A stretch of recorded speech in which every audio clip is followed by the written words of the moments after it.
The following podcast may contain some strong language and adult themes. Listener discretion is advised. All your feet are firmly on the ground. Your imagination really wants to live in space.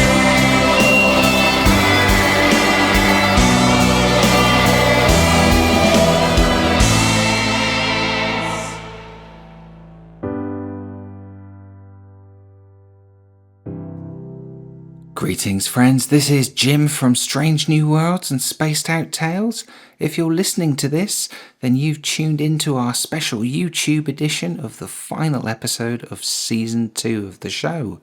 Glad you could make it. I'm going to briefly take the opportunity to personally thank all of our wonderful voice actors who've brought the show to life, the writers and editors who've helped produce all the scripts, and to everyone who has contributed to the show and helped make Season 2 epic and so much fun to work on. Thank you very much.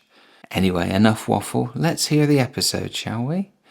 This is episode 16, Single Point of Failure.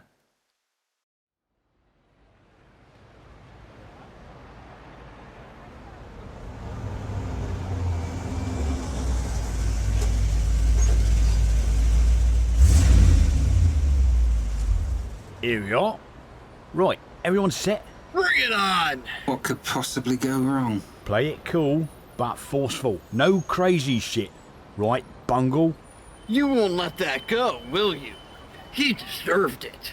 You blew his kneecap off. Yes, you did. And no, I won't let that go. We can't afford another screw-up. This is a big one. Wheels, we should be in and out in 5 minutes. Be ready. Born ready. Mask up. Right. Showtime.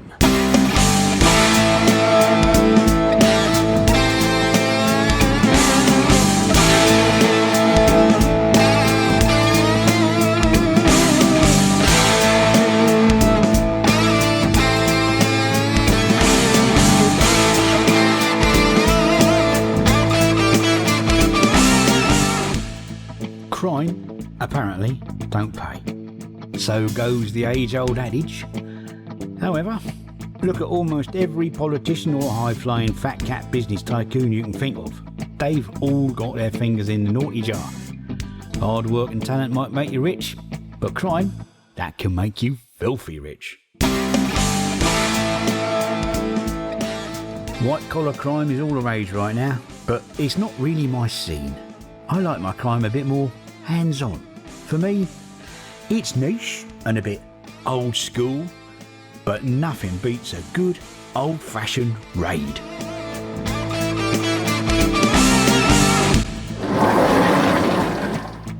Right, attention everyone. Nobody move.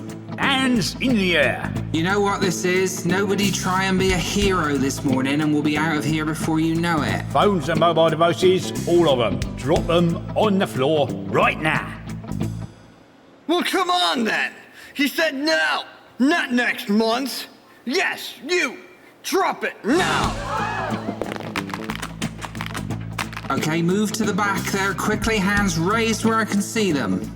Hey! You get your hand away from that alarm panel, or I'll redecorate the walls with your fucking intestines! Move it! A good raid needs two things. First, you need a good plan. Okay, listen up and pay attention. Our next job. We're heading to Fortuna, New Sao Paulo, the financial district. Oh, come on. We are planet hopping again? I thought we were supposed to be keeping it on the down low. Agreed, we pulled so much heat last time, it's a miracle we made it here. That was your fault, by the way. Drop it. You deserved it. Yeah, I know. But we didn't exactly hit our financial targets last time either. Money is tight. Small scale stuff here, well, look at this dump we're in now. Clearly there aren't the sort of opportunities available here that we'd hoped for. We're coming up short, and another month, we aren't going to have the funds to service the ship. We'll be stuck here. If that happens, yeah, that's game over. We are done. Maybe that's how it should be. Perhaps you've not delivered all that you promised. You know full well that's just how it goes sometimes. In this line of work, you have a couple of scores go south and it eats through your funds. The dedicated, they bounce back from these setbacks. I don't think it's the lack of dedication that is the issue here. I think it's lack of confidence in you specifically. Maybe your time is up. Maybe. But hear me out. If you don't think this plan is viable, then I'll walk. And that, my friends, is commonly known as the leader's gambit. When your followers' loyalty is wavering, sometimes you have to up the stakes a bit to win it back. It's never a good position to be in. It's a last and some might say desperate play to turn things around. Playing the leader's gambit is like voluntarily putting your head on one chopping block and your balls on another. If it goes pear-shaped, you know you're going to lose it all. Which is why you need a really good plan. This is the main branch of the Fortuna Interplanetary Exchange. We're going to hit it. Seriously? A bank job? Are you out of your fucking mind? This is your master plan. I think you've just regressed 2 centuries. Next you're going to tell us we'll ride in there on horseback shouting stand and deliver. This ain't a robbery. This is a kidnapping. I see I finally got your attention. Chief, seriously? Kidnapping? That it's ultra high risk. Who's the mark? One Elon Carver, the general manager. What? Just some random suit? I'm guessing actually he's not just some random suit. I've had a bit of insider intel from a former employee. You'll notice Mr. Carver has an extremely small digital footprint. You won't find his picture online anywhere, not even in the company's promotional materials. He definitely works there.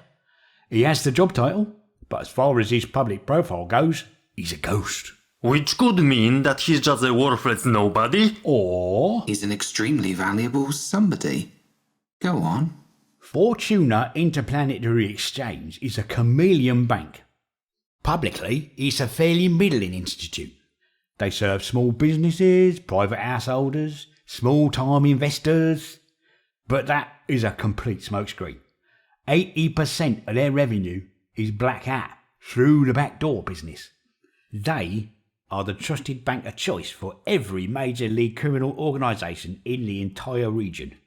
All their ill-gotten gains at some point flows through them. And the principal hub for this is the main branch right there in New Sao Paulo. And the main man who runs the show, Elon Carver. So he's legit on the outside, dirty on the inside. But there must be a dozen or more people who'd step right into his shoes. What makes you think he's worth paying a king's ransom for? Because Mr. Carver is a greedy fucker. He's personally fostered a lot of the bigger, shadier business relationships, and he's hoarded rather a lot of that knowledge purely inside his head, and he don't like to share. The Crims like him, 'cause he's charming, discreet, he gets the job done and oversees it personally. The company don't like him because of how close he holds the high-value cards to his chest, but it's reached the point where it's too much of a risk to piss him off. If he walks out on the company, he's regarded so highly by the clientele that most of the business walks out with him.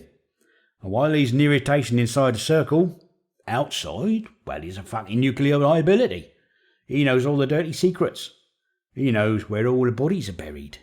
So they keep him incredibly sweet, in exchange for more of that discretion that his customers value so highly. He's untouchable. The trouble with that arrangement is, he's made himself irreplaceable. He's become one massive single point of failure. Were anything to happen to him, both sides, the company and the criminals, will be shitting breeze blocks. How much would they pay to get him back? How do you put a price on someone who is irreplaceable? It would have to be watertight. Even if they pay up, it's going to ruffle a lot of feathers.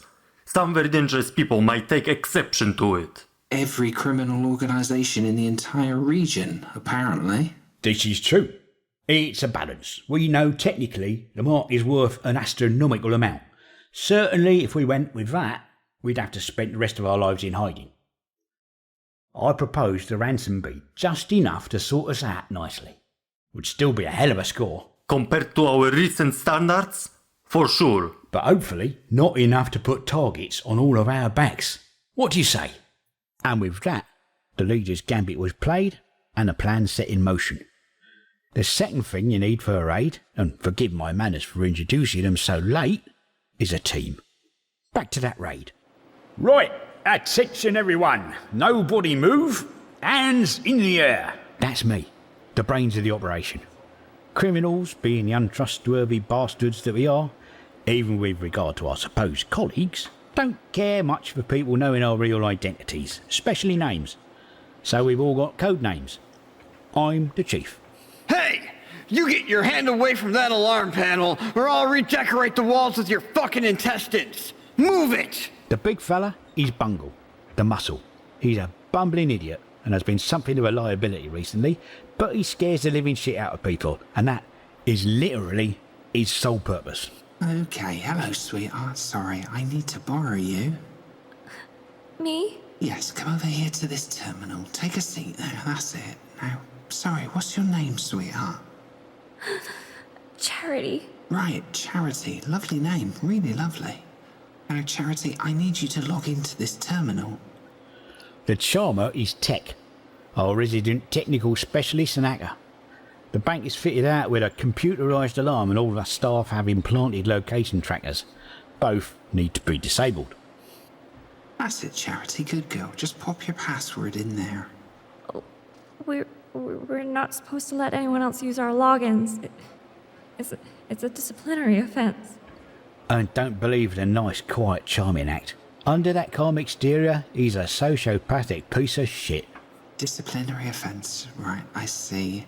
Honestly, I do, Charity. I just don't want to get into trouble. Okay. See, the thing is, Charity, this thing going on right now is a raid. Those guys have guns. Look, I've got a gun too, see? Charity, it looks very much like you're already in a bit of trouble right now, wouldn't you say? So if you balance it out, what's worse? Disciplinary action from HR, or... Oh, don't make me spell this out, Charity. Sweetheart, you're smarter than that, right? Put your fucking password in and unlock this terminal right now, or I'll shove my gun into your pretty little mouth, pull the trigger, and splatter your brains all over the fucking floor, right? There you go, see? That wasn't so bad. Right, shove over.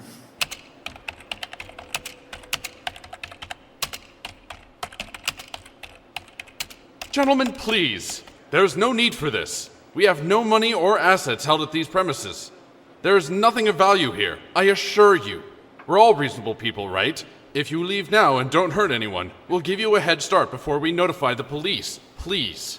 You sound like you're in charge. Are you in charge? Well, yes, kind of. Good enough for me.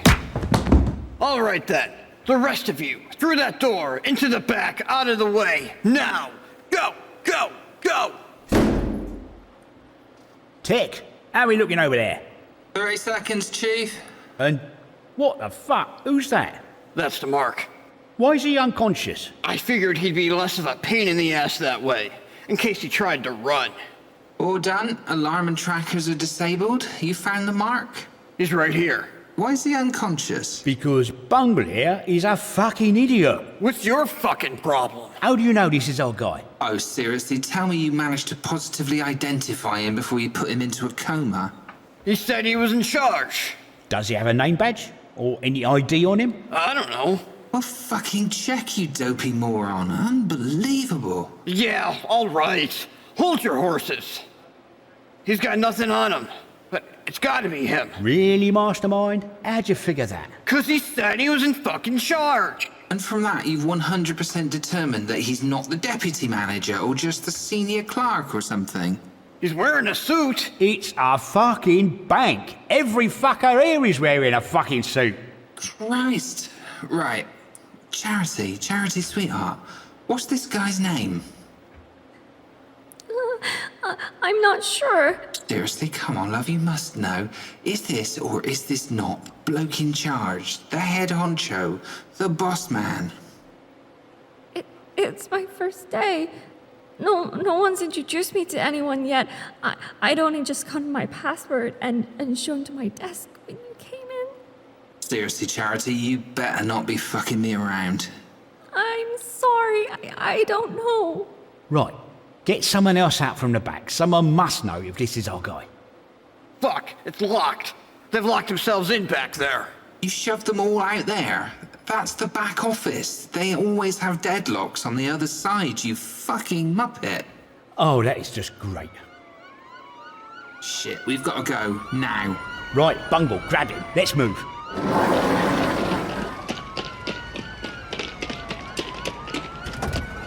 Hurry up! Get him in the fucking car! All right, he's in. Wheels, go! And that's the final member of the team, Wheels, the best getaway driver in the business.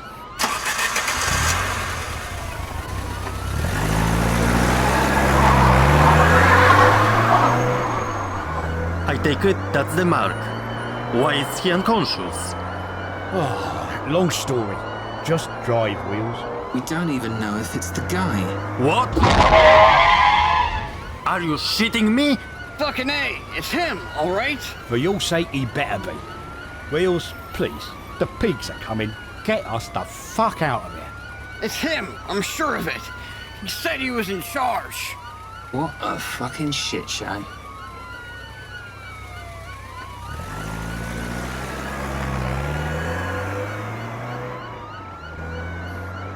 So, things hadn't exactly gone as intended. The burning question was, did we have our guy? And if we didn't, who the fuck did we have? Wakey, wakey! Shut it! Right, just in case that blow to your head has caused some confusion, let me just clarify the situation. You have been kidnapped. Now, I'm going to remove the gag, and you're going to be nice and quiet and answer my very simple questions. Failure to do either of those things will result in the gag going back on and one or more bits of you being sliced off with this blade. You got that? Good boy. So, I'm hoping that your name is Elon Carver. Am I correct? I'm sorry. No, I'm Richard Dobbs. You've clearly got the wrong man. Well, that is somewhat unfortunate. So, Mr. Dobbs, I know who Elon Carver is. He's the big boss, the main man. A man who, were he to be, say, kidnapped, would command quite a lot of ransom money for him to be returned. By any chance at all, are you in a similar league to Mr. Carver? No, there's only one Mr. Carver. Everyone else at the bank is just a minion. But you were in charge. It was my day to supervise the junior staff, that's all. That's the most responsibility anyone gets there. Carver runs the show, we just do what he says. But today he was out of the office, so I was in charge of the junior staff. I'm sorry. Fuck. The leader's gambit had been played. When it comes off, it's spectacular. When it fails, it leaves you up shit creek without a paddle in sight.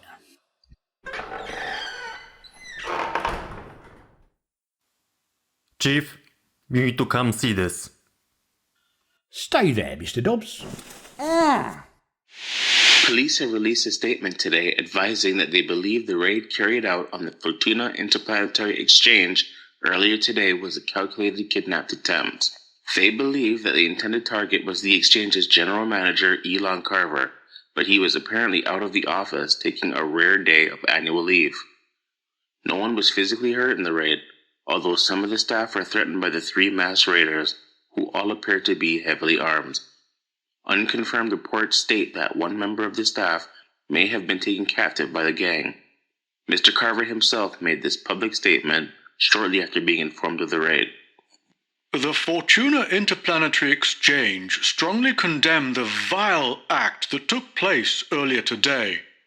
It was by sheer good fortune that I was not present when it happened. But rest assured, the exchange has offered a substantial reward of 10,000 credits for information leading directly to the capture of these desperate, degenerate hooligans who so nearly put my life in danger. So, that's our man. He wasn't even there. 10,000 credits reward for information. That's fucking insulting. Had we got him, he'd have been worth 10 times that. The guy said he was in charge. Shut it, you idiotic fucking Nimrod. So, who the hell did we kidnap then? Mr. Carver, could we get a comment regarding the reports that a member of staff was taken hostage in the raid? It does appear that this is the case. However, I'm assured the member of staff in question is very junior and massively insignificant.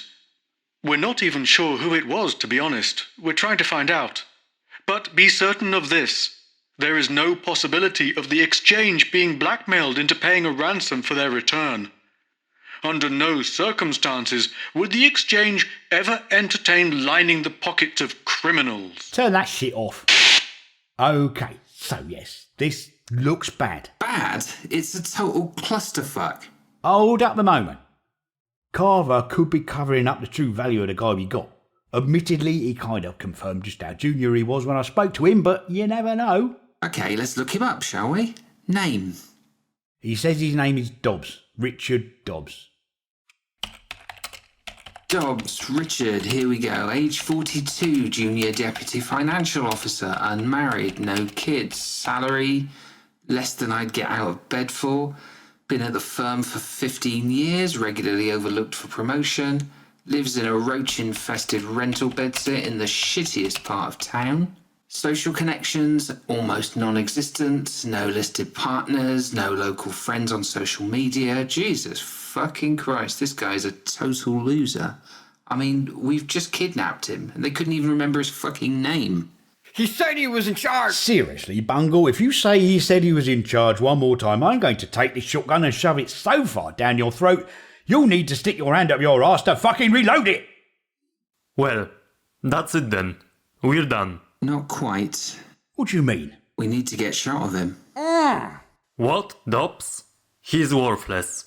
To us, yes. So we just blindfold him, chuck him in the car, drive him to the middle of nowhere, and dump him. He's seen our faces and heard our voices. He'd be the only up-close witness. We can't risk him giving the pigs anything that might lead them to us. What? We are murderers now, are we? I ain't risking getting caught for a worthless fuck like that. I'm definitely not getting caught for a worthless fuck like that. Let's not be hasty, guys, eh? It's not your call to make, though, is it? Your days are numbered. You ain't the chief no more. Chief?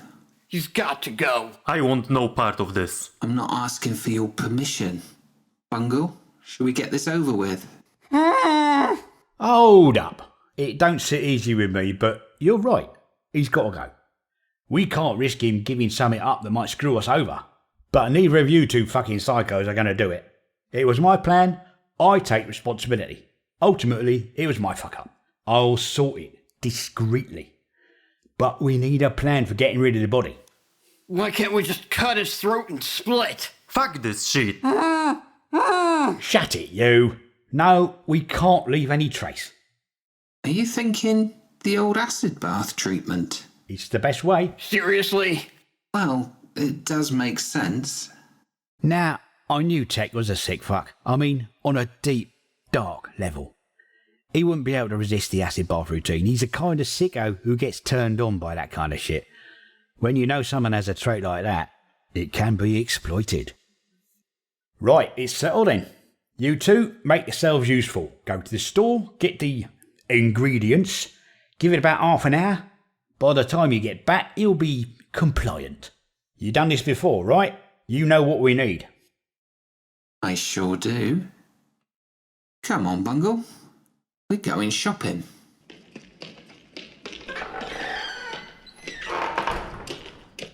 Seriously, Chief? This is fucked up. This isn't what we do. Enough, Wheels. Make yourself useful. Keep an eye out, make sure the brothers Grimm don't come back early. Me and Mr. Dobbs need to have a little chat.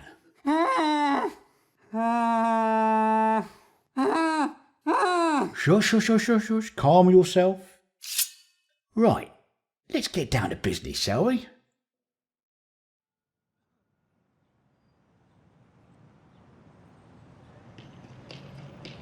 Holy fuck, this shit is heavy. Solution has to be extremely concentrated. Can't afford to run short with him only partly dissolved. How's that gonna look? half a smouldering torso in a bathtub. Bit incriminating, wouldn't you say? Do we really need all of this? Seriously, Bungle, your whining is getting right on my nerves. Yes, to produce the required chemical reactions, we need every single one of these chemicals in precisely the right measures, introduced at exactly the right times. There's a lot of shit in the human body. Different things require different agents to break them down. Someone ought to premix it all, bottle it, and just sell that. It would make this job a lot easier.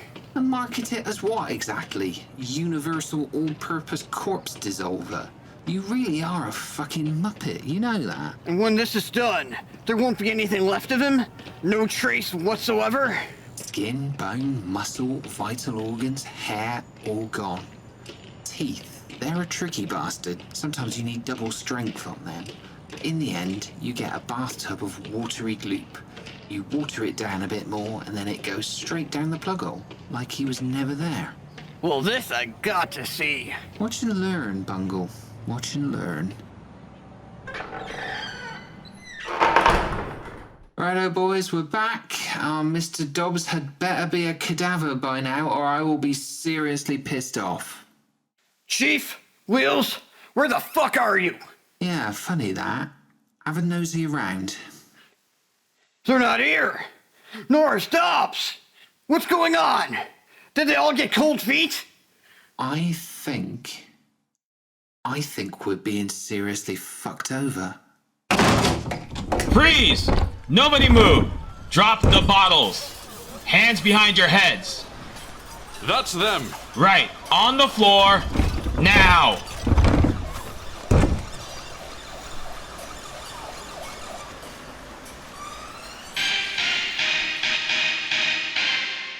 Richard Dobbs, the sole kidnapped victim from the botched raid on the Ventura Interplanetary Exchange, became an unlikely hero today.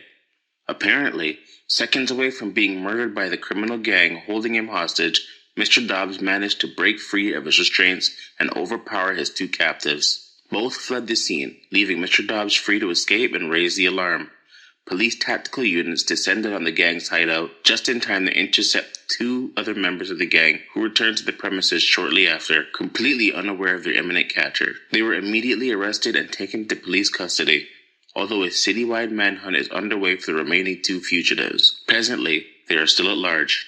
Mr. Dobbs declined to be interviewed on the events of the day, but it is understood that his swift actions have earned him the admiration and the 10,000 credit reward offered by the intended target of the raid, Ventura Interplanetary Exchange General Manager Elon Carver, who described Mr. Dobbs as a truly brave and extraordinary individual, despite not being able to recall his name in earlier news reports. It's believed that Mr. Dobbs will be taking a hiatus from his job while he recovers from his ordeal. And we salute you, Richard Dobbs. You are a real hero.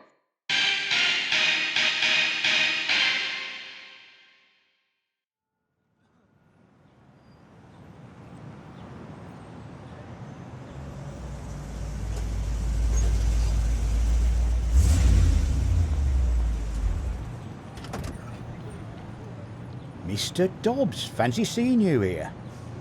Now, you might be forgiven for being a bit confused about what's just happened. Let me fill in the blanks for you. Seriously, Chief? This is fucked up. This isn't what we do. Enough, Wheels. Make yourself useful. Keep an eye out, make sure the brothers Grimm don't come back early. Me and Mr. Dobbs need to have a little chat.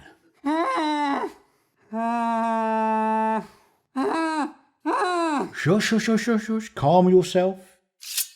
Right, let's get down to business, shall we? I think we can dispense with a gag now, don't you? Listen up. There's two ways this can go down.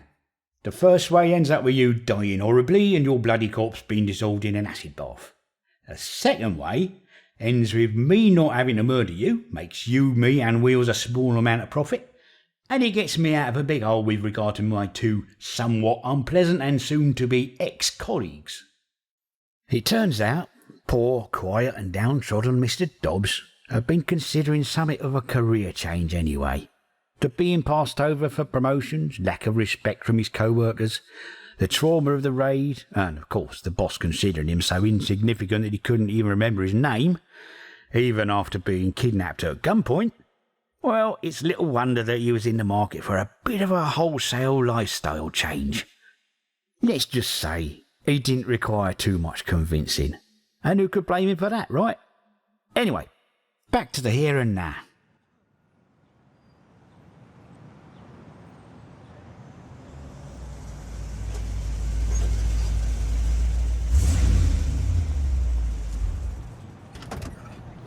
Mr. Dobbs, fancy seeing you here. Have you got it? Every single credit. It's right there in my account. Nice. It's a bit less than we'd originally intended, but split 3 ways. That'll tide us over while we relocate to pastures new and plan the next job. Speaking of which, I got something lined up. Your years of insider knowledge of the banking sector are about to come in really handy. Knew it would get put to good use someday. Indeed. Welcome to the team, Mr. Dobbs. Jump in. Let's get out of here, Wheels. Back to the ship, then off this horrible planet. When we're on our way, I got a plan to tell you all about.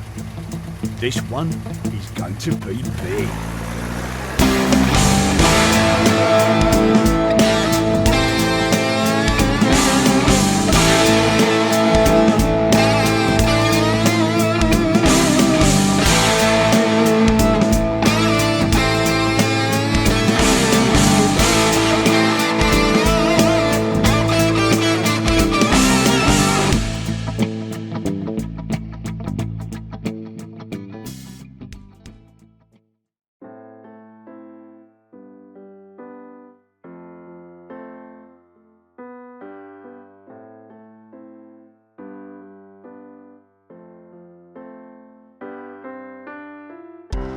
You've been listening to Strange New Worlds and Spaced Out Tales.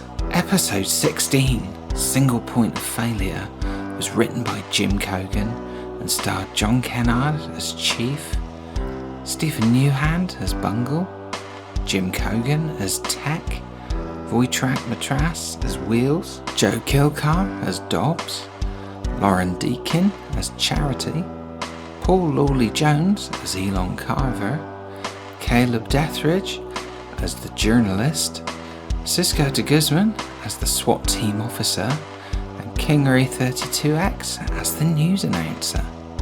Production and sound design were by Jim Cogan, opening theme music by Jim Cogan, and all incidental music and sound effects were licensed from Envato Elements. If you've enjoyed this episode, then please do subscribe, like, maybe even leave us a review wherever you get your podcasts. You can also visit our website at snwasot.com, and you can follow us on that social media platform that used to be called Twitter, twitter.com/snwasot. Or you can email us, email at snwasot.com. And with that, we've reached the end of another season. But fear not, there absolutely will be a season 3. And not only that, we won't be completely disappearing from the airwaves in the meantime. There will be a steady flow of bonus content coming your way, so check the podcast feed regularly because we've got a load of good stuff lined up. So until we return, bye for now, and thanks for listening.